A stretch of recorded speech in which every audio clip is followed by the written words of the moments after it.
counting cards is a warrant for my arrest? It is a form of fraudulent activity in the state of Colorado. That is my friend Sherif. Not this guy, the guy filming. And Sherif is a fellow card counter, having won over $300,000 in his card counting career so far. If you've watched my videos before, you'll know I've had my fair share of ridiculous casino situations. We've determined that you're an advantage player. We're going to be backing you off with all blackjack style games. I've been through this so many times before, and it ends with me getting my money. Are you going to show me ID or not? Am I legally? Grab your chips and get out of here. But none of this compares to what happened to Sherif. When I first saw this video, I could not believe what I was seeing, but before I play the video, I have to give you a little bit of context because Sherif only managed to start recording midway through the situation.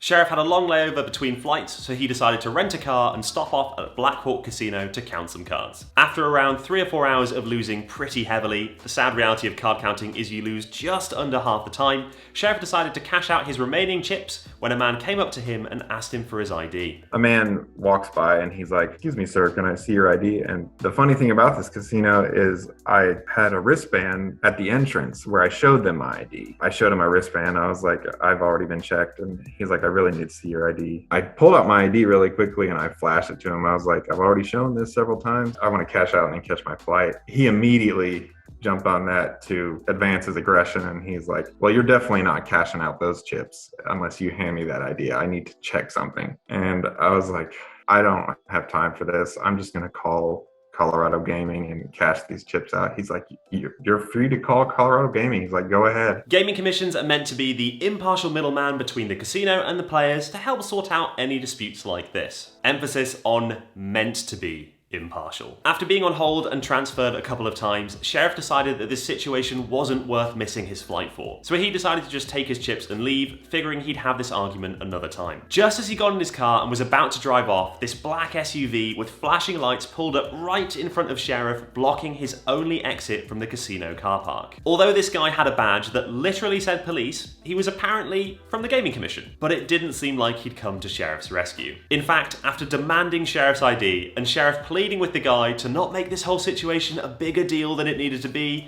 Sherif decided to call the police. But the Gaming Commission man decided, "I'll also call the police," which resulted in 2 calls to the police and a police officer showing up pretty quickly. This is the guy from Gaming who I thought must be a police officer when I watched this clip originally, and this is the police officer. See if you think this guy from Gaming is in the right, and then we'll check with a lawyer.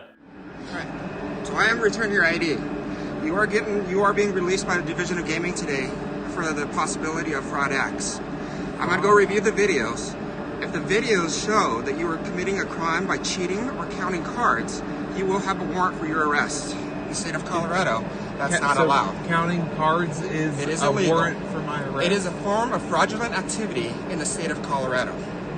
Fraudulent activity means you've done something to lead the casino to believe that you are not playing the games correctly. You're saying I could be arrested for counting cards?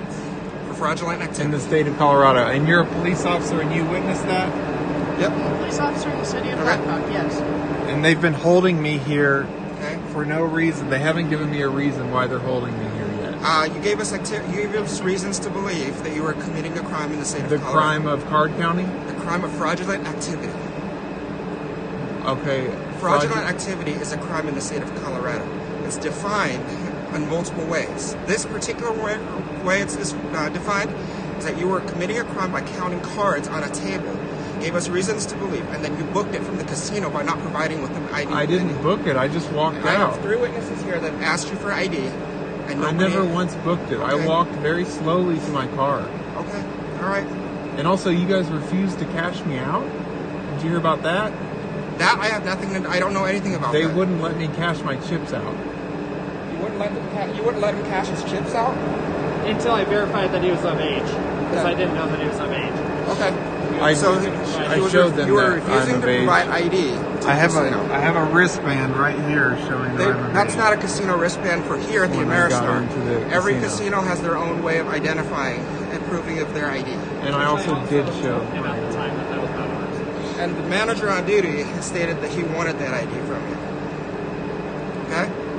At this time, you are free to go. So much about this clip absolutely baffles me. Let's just put aside the fact that he's got a badge or a label saying that he's police. Now, I don't understand how that can be legal, but I've got to assume that he legally can do that because it would be such a major misstep to have something printed that said police when you weren't legally allowed. However, I think that is incredibly misleading and really not okay, but we shall set that thing aside. I want to point out that Sherif did get a wristband from that casino on that day verifying his age. So when that guy wanted his ID randomly, he knew that. He could see the wristband and he knows it's from that casino. He knows it's proved that Sherif's over the age of 21. So the whole thing about ID to verify the age is totally disingenuous, and it really makes me angry. Not to mention the fact that this gaming commissioner person was saying that's not from this casino, and one of the people there could have gone, actually it is from this casino.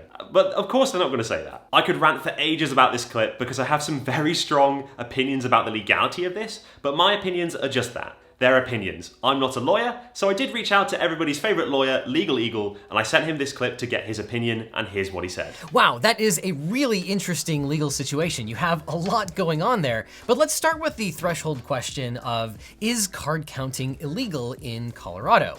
And the answer is no, it's not. The police officer is wrong in the sense that he's saying that card counting is illegal. I know it's shocking, a police officer wrong about the law, but that does appear to be the case here.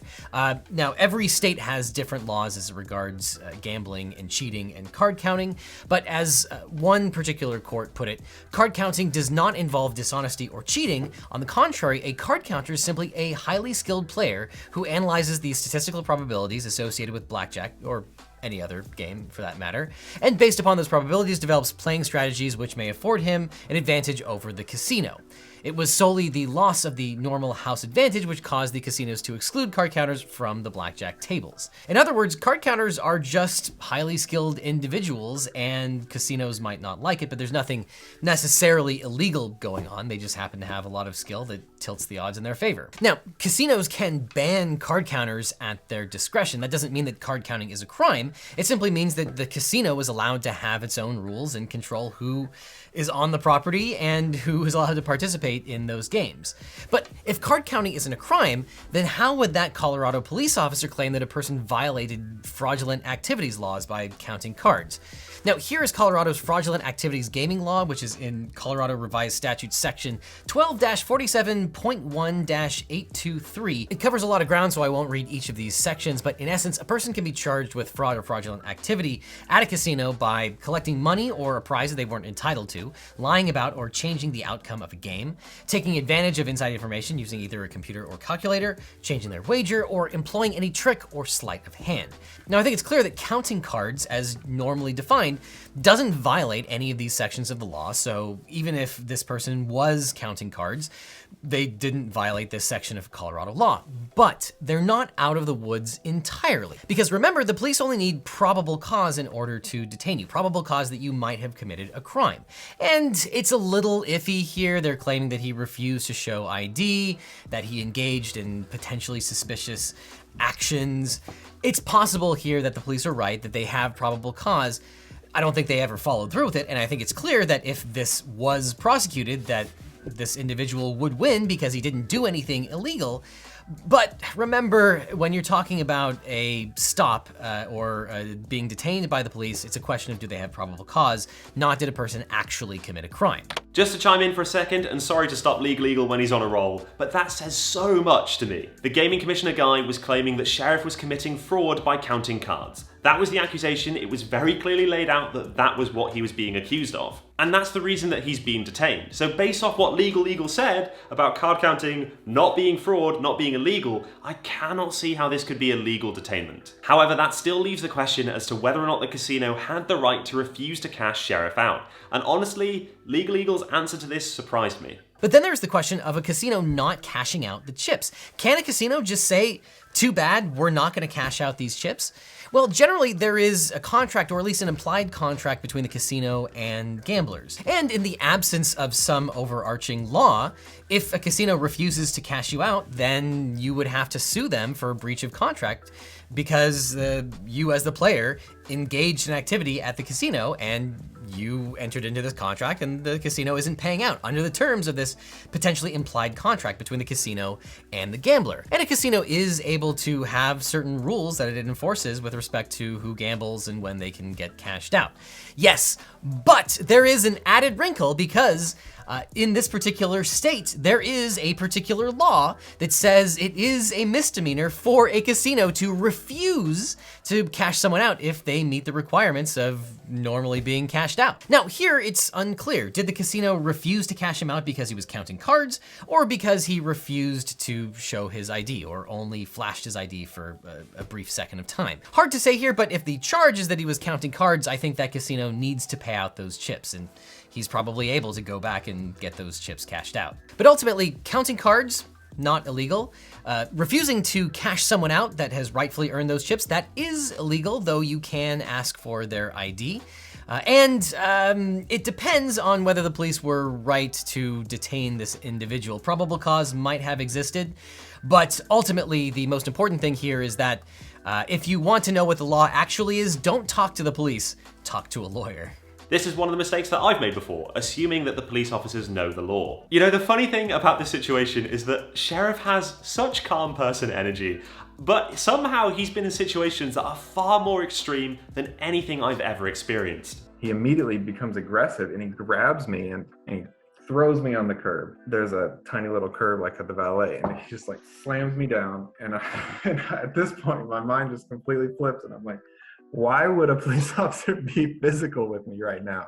This clip is part of a longer conversation I had with Sherif in preparation for this video, and some of the stories that Sherif had to share, I mean, just look at my face. But I wanted to keep this video short and on topic, so I decided to upload our conversation to Nebula. Nebula is a Streamy award-nominated video platform built and run by creators, and I'm loving being part of it. Nebula are also super excited to be partnering with CuriosityStream, but more on that later. On Nebula, you can watch the entire Beat the Odds series ad-free. Nebula doesn't have any ads, they're cool like that. As well as some extra videos that aren't on YouTube, like that Sherif chat and a dramatically lit video where I chat about card counting and also demonstrate what's going on in my head whilst I'm counting cards. There are loads of other YouTubers on Nebula, many of which are releasing some excellent Nebula exclusive content. My personal favourite is a series called Crime Spree. It's a bit ridiculous, but I loved it. I mentioned that Nebula has partnered with CuriosityStream. Well, CuriosityStream is the leading streaming service on documentaries with thousands of titles on their service. If you like my videos, I think you'll really enjoy In the Mind of a Poker Player and Aces and Knaves. In the Mind of a Poker Player is a documentary where they run scientific tests on poker players and measure their physiological responses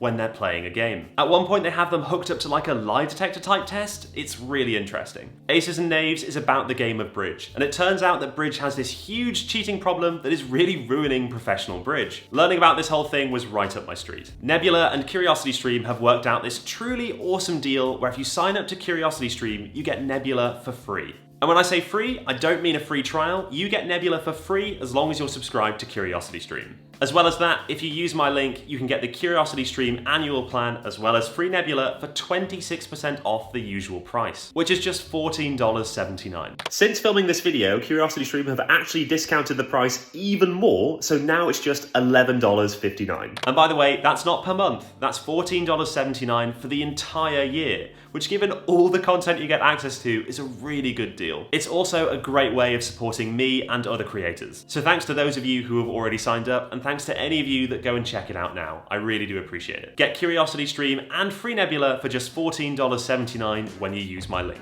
The link will be in the description.